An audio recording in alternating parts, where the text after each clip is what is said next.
Recently, the Vishwa Hindu Parishad VHP reached out to the President of India, Draupadi Murmu, regarding the tragic murder of two migrant laborers at Ichamati in the state of Meghalaya. The VHP urged upon the President to intervene by calling for a thorough investigation by central agencies.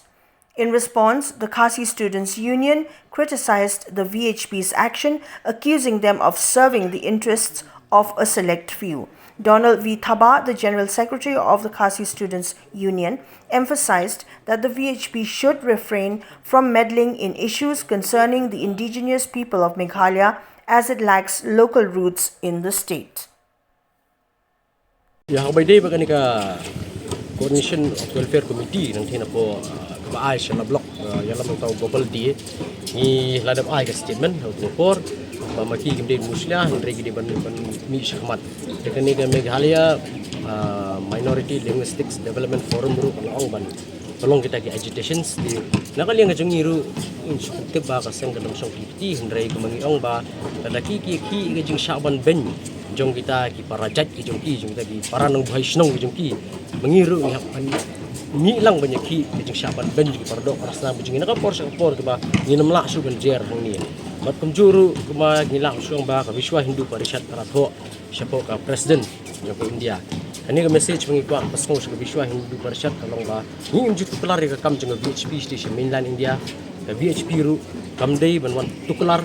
ya kam ki jam apa beri hunu kerap ke VHP kam dei seng ke balong native ne ke balong lokal hang ni pori khasi hendre ke ka foreign agency ke dei ka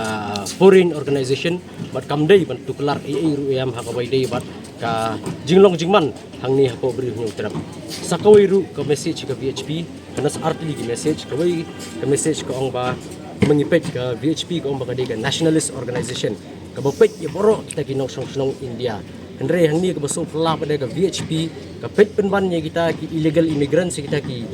migrants ki balayo kita ikut Islam through dubious means kampet penban yang ni ki pada ki try muluk ini ke jaka ini ke pungi kata double standard jang ke VHP buat ke khadu ke message jang ke VHP la tapi snow ba phi dan sisa ta ke jing ki kata ka jinglong jingman hang ni hapo jela ke jangi te lakam swa ya gitu ki bar jela ki jongki ki ba ki dekat VHP udan ni selong ki bayai rally macam Islam hapo laban aksi sendi ki bayang Ahmad Grace Covenant Church ba laban Presbyterian Church ki bahalla Jai Shri Ram ki bahalla ki kentin sik nyam ben berngem berset ya ki paradok parsna bujungi benang song jeseng lada kamle kumta lada kamla ban le ingta kam kan ni kaseng kari tang kaseng ke ba su ke ba long